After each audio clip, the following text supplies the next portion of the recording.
Wallahu a'lam. Sejatinya, antara sudut dan kematian, itu semua atas takdirnya Maha Kuasa. Mau sekeras apapun kita menjaga, kalau takdir berkata tidak, maka tak akan bisa bersama. Begitu juga sebaliknya, sesulit apapun keadaan menjauhkan, kalau sudah takdir, pasti akan dipertemukan. Audio Jungle.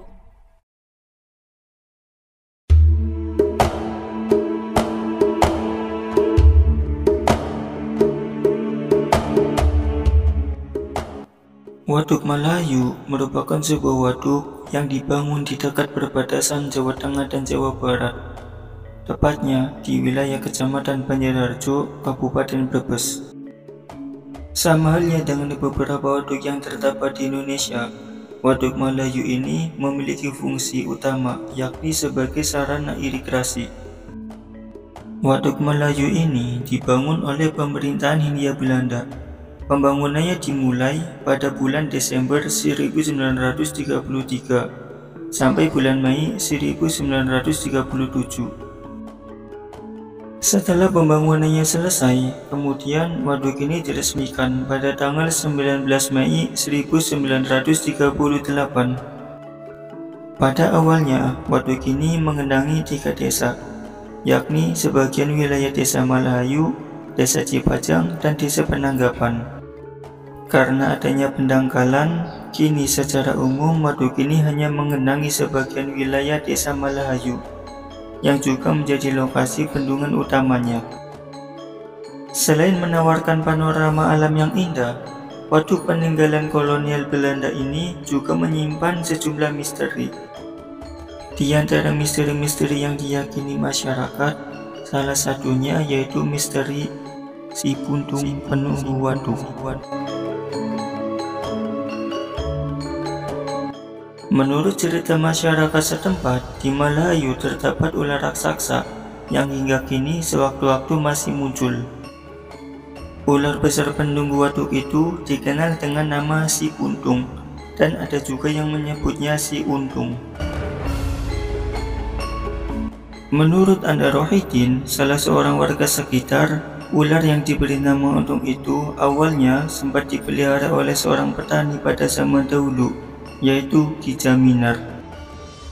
Saat Ki Jaminar sedang mencangkul di sawah, tak sengaja cangkul beliau mengenai ekor ular hingga putus ekornya. Karena kasihan, Ki Jaminar membawa ular itu ke rumah untuk dirawat dan dipelihara. Namun, lama-kelamaan ular itu semakin besar, sehingga rumah Ki Jaminar pun tak bisa lagi menampungnya. Kemudian ular besar yang dijuluki si puntung itu pun dipindahkan ke Waduk Malayu. Dari cerita yang berkembang di tengah masyarakat, si untung yang menjadi penjaga Waduk Malayu itu tidak mengganggu pengunjung. Bahkan sebaliknya, sosok ular itu membantu pengunjung yang tenggelam. Pada suatu waktu, pernah ada salah satu pengunjung yang tenggelam. Namun anehnya, tiba-tiba ia sudah berada di tepi waduk. Setelah siuman, orang yang tenggelam itu bercerita. Katanya, ia didorong seekor ular besar hingga ke tepi waduk. Tidak hanya misteri si untung, Waduk Malayu juga terdapat mitos. Konon katanya, apabila ada sepasang pengantin menggunakan air waduk untuk mencuci muka atau untuk mandi, maka jodohnya akan abadi sampai mati. Bahkan sampai sekarang ada beberapa pasang pengantin yang datang hanya untuk cuci muka atau untuk mandi. Wallahu a'lam. Sejatinya antara sudut dan kematian, itu semua atas takdirnya Maha Kuasa. Mau sekeras apapun kita menjaga, kalau takdir berkata tidak, maka tak akan bisa bersama. Begitu juga sebaliknya, sesulit apapun keadaan menjauhkan, kalau sudah takdir, pasti akan dipertemukan. Demikianlah sekilas sejarah dan misteri tentang Waduk Malayu. Mohon maaf bila ada kesalahan dalam penyampaian cerita, dan jangan lupa like dan subscribe agar channel ini terus berkembang.